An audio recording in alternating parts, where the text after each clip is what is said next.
Olá, sejam todos bem-vindos. Nesse vídeo a gente dá continuidade à resolução da prova de raciocínio lógico do Tribunal do Trabalho da Região 4, 2015, essa prova para analista, nível superior. No último vídeo a gente fez as duas primeiras questões, agora a gente vai para a terceira questão. A terceira questão é a questão número 15. Em um mesmo ano, no final de fevereiro, foram retirados 2/9 dos recursos de uma conta bancária. Já vamos deixar marcado aqui para ficar mais fácil depois. 2/9 foram retirados de uma conta bancária. No final de março foram retirados 3/7. Então, do que sobrou, tirou mais 3/7 do saldo remanescente. Aí ainda coloca entre parênteses, né? Após a retirada de fevereiro. No final de abril, a conta recebeu depósito equivalente a 4/5 do total de retiradas feitas em março e fevereiro. Então, 4/5 do total das retiradas, da soma das duas. Considere que os aumentos ou reduções no saldo da conta nesse período tenham ocorrido apenas em função das operações anteriormente descritas. Então, teve uma retirada, teve outra retirada e teve um depósito. Sendo assim, é correto afirmar que, na comparação do saldo da conta antes da retirada de fevereiro com o saldo após o depósito feito em abril, houve letra A, decréscimo de 1/9 do valor, letra B, aumento de 1/9 do valor, letra C, decréscimo de 2/7, letra D, aumento de 2/9 e letra E, decréscimo de 2/9. Para a gente resolver essa questão, a gente precisa fazer as contas, não tem como, né? A gente vai ter que fazer as duas retiradas e depois o depósito. Agora, o que a gente não tem é o valor inicial. Vou pôr aqui, ó, valor inicial. A gente não tem. A gente poderia atribuir um valor, ou a gente poderia colocar como uma letra, como x ou y. Como letra, vai deixar a questão mais difícil. E como valor, além de deixar mais fácil, tem uma dica. A gente já pode começar com um múltiplo de 9, já que logo no começo eu tenho que tirar 2/9. O ideal seria a gente fazer com um múltiplo de 9, de 7 e de 5, porque a gente pegaria um número que é múltiplo desses três ao mesmo tempo. Na hora de fazer as contas, a gente sempre ia conseguir um valor inteiro. Só que um número múltiplo desses três ia ser um número muito grande. 9 vezes 7 vezes 5 ia dar 300 e pouco. Então, eu escolhi começar com um número só múltiplo de 9.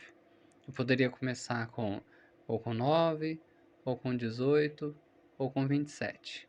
Eu vou começar com 18. Para começar o exercício, o número realmente não importa. O que vai acontecer é que, dependendo do número que você escolhe, as contas vão ficar mais fáceis ou mais difíceis.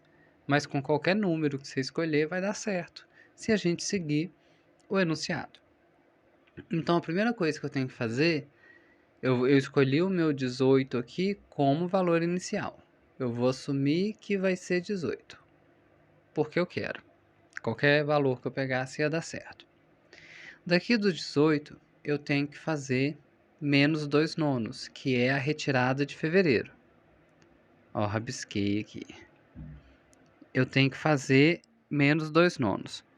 Então, eu preciso primeiro descobrir quanto que é 2/9 de 18 para fazer essa subtração. Então, eu vou pôr aqui, entre aspas, 18 menos 2/9. Vou pôr aqui. Primeiro eu tenho que saber quanto que é 2/9 de 18. Então, eu vou fazer 2/9 de 18. Quando eu simplificar aqui por 9, vai dar 2 vezes 2, que vai ser igual a 4. Então, quando eu fizer 18 menos 2/9, vai ser a mesma coisa do que 18 menos 4. Vai ser 18 menos 4, que vai ser igual a 14. Então, aqui eu tenho um primeiro valor. Esse é o valor que eu tenho depois da primeira retirada. Então, fevereiro já foi, eu vou para o próximo passo. Como eu comecei com 18 e passou fevereiro, então agora eu tenho 14. Depois que eu tenho 14, o que acontece? Foram retirados 3/7. Então, vou fazer 14 menos 3 sétimos. Vou pôr aqui também entre aspas, né? Que a conta não vai sair daqui. Eu vou ter que descobrir, igual eu fiz em cima, eu tenho que descobrir quanto que é 3 sétimos de 14. Então, vou fazer 3 sétimos de 14. O dia a gente traduz ele como uma multiplicação, né? Então, 3 sétimos de 14. Simplificando por 7 e por 7, vai ser igual a 3 vezes 2, que é igual a 6. Então, meu 14 menos 3 sétimos, na verdade, é 14 menos 6, que vai ser igual a 8. Então, já cheguei nesse segundo valor. Quando eu for fazer a terceira conta, que vai ser o depósito, eu tenho que pensar que eu ainda tenho 8 na conta. Então, vou começar aqui com 8. Ficou feio, deixa eu pôr de novo. Tá parecendo menos 8. Então, eu tenho 8. E aí, com 8, no final de abril, a conta recebe um depósito equivalente a 4/5 do total de retiradas. Qual que foi o meu total de retiradas? Eu vou marcar com marca-texto azul. Minhas retiradas foram 4 no primeiro mês e a segunda retirada foi 6. E agora ele quer que eu faça um depósito, foi feito um depósito, né, de 4/5 do total das retiradas. Só que o total das retiradas é 4 mais 6. Então, vou voltar aqui, ó. Eu tinha 8 e eu vou somar 4/5 de 8 mais 6. 4/5 de 8 mais 6. Isso tudo eu vou pôr também entre aspas, né? Que a conta não é exatamente essa, só para a gente entender. É 8 mais 4/5 de 8 mais 6. Eu sei que 8 mais 6, vou pôr aqui outra bolinha para mostrar que eu vou fazer a conta. Isso é só um ponto, não tem nenhum sinal, não. Como se eu estivesse numerando aqui. Vou fazer a conta, eu sei que as retiradas deu um total de 10. E eu quero saber quanto que é 4/5 de 10. De novo, eu vou simplificar. Por 5, vai ficar igual a 4 vezes 2. 4 vezes 2, 8. Então, o meu depósito é de 8. Quando eu for fazer a conta, eu já tinha 8 lá na conta, mais o depósito de 8, que vai ser igual a 16.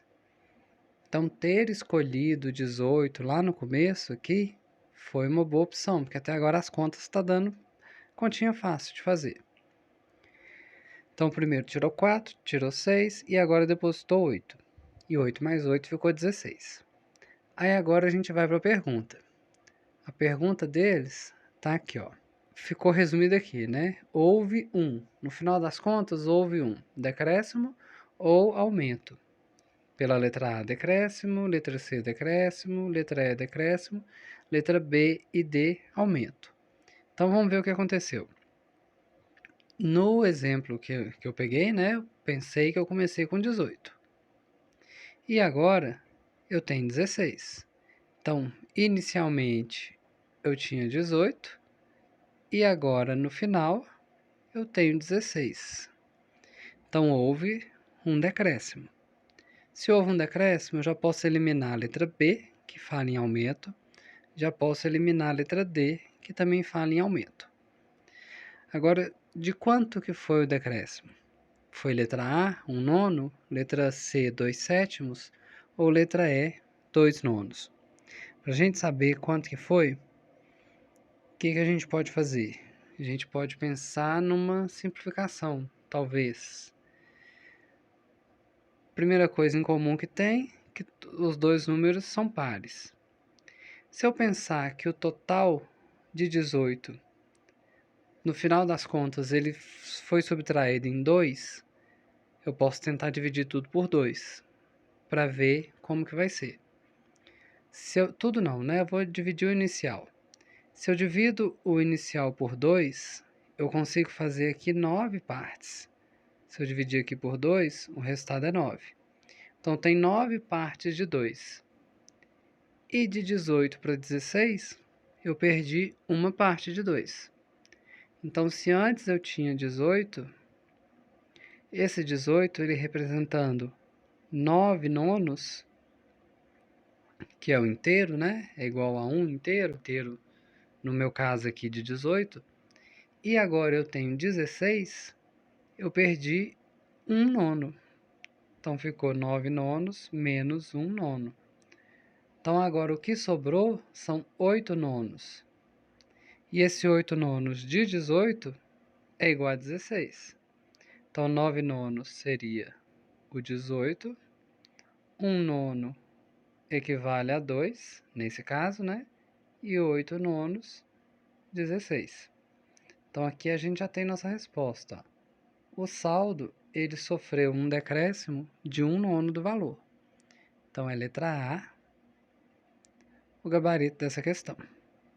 Ficou bem rabiscadinho, né, no final, mas deu para entender. Letra A, o gabarito da questão. No final das contas, essa conta sofreu um decréscimo de 1 nono do valor dela. E aí, com qualquer número que eu tivesse escolhido para fazer o valor inicial, ia dar certo, desde que a gente seguisse direitinho o direcionamento do enunciado. Vamos então para a questão 16. Questão 16 está assim. As peças de um jogo estão numeradas com a sequência ordenada dos primeiros números inteiros não negativos. Nesse jogo, sabe-se que as 10 primeiras peças ordenadas devem se submeter à regra A. As 5 primeiras peças ordenadas de numeração par devem se submeter à regra B. As 5 primeiras peças ordenadas de numeração ímpar devem se submeter à regra C. As 5 primeiras peças ordenadas com numeração de número primo devem se submeter à regra D. De acordo com as regras, as peças do jogo submetidas à regra. E aí a resposta completa com as opções, né? Letra A. A também estão submetidas à regra C. Letra B.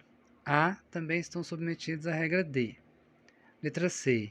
A, mas não submetidos à regra B, são as mesmas que estão submetidas à regra C. Letra D. A e a regra B, simultaneamente, constituem um conjunto sem elementos. E letra E.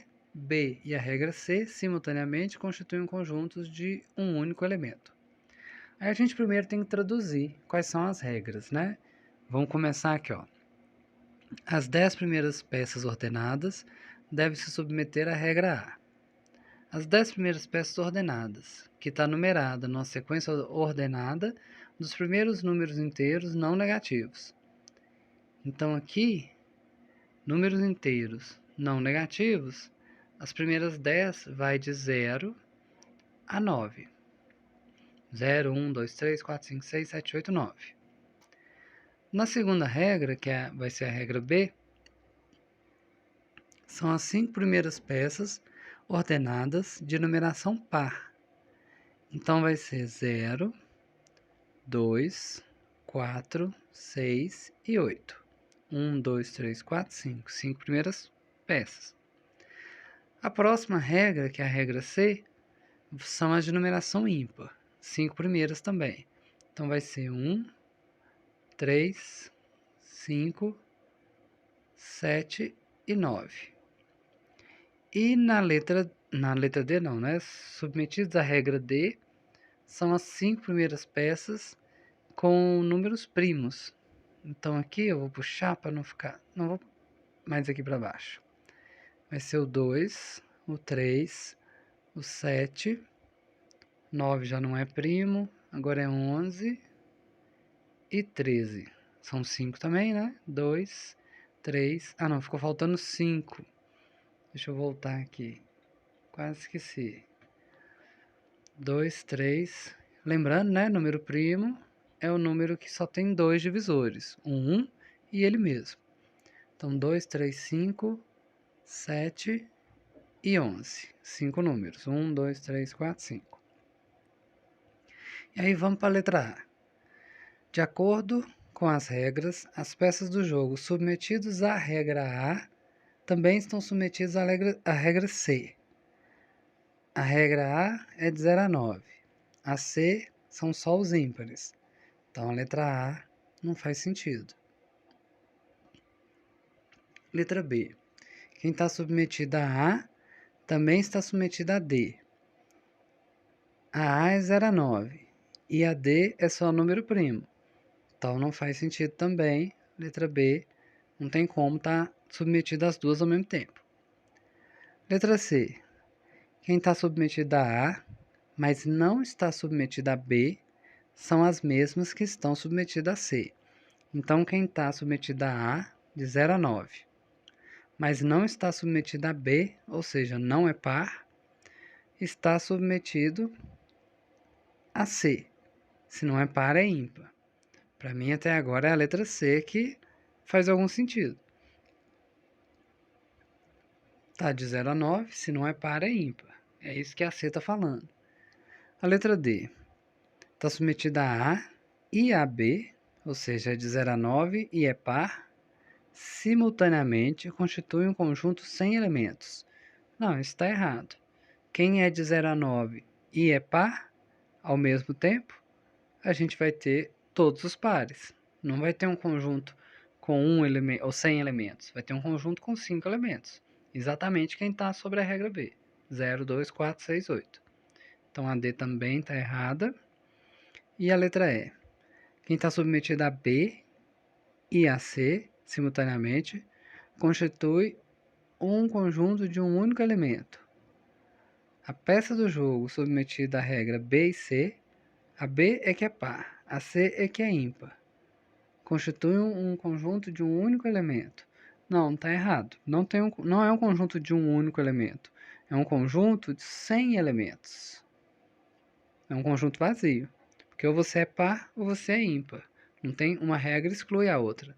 Não tem como estar simultaneamente nas duas regras. Não tem jeito. Então, letra E também está errado. Que dá para a gente o gabarito dessa questão, a letra C, que é a única possibilidade lógica de estar submetida às duas regras ao mesmo tempo. No caso da C, né? Está submetida a A e não a B, são as que estão submetidas a C. Então, se você vai de 0 a 9 e não é par, você é ímpar. É o que a C está falando, está correto. Gabarito letra C. No próximo vídeo a gente continua essa prova a partir da questão 17. Se você está gostando da resolução, deixe o seu like, se inscreva no canal e compartilhe com amigos. Até o próximo vídeo.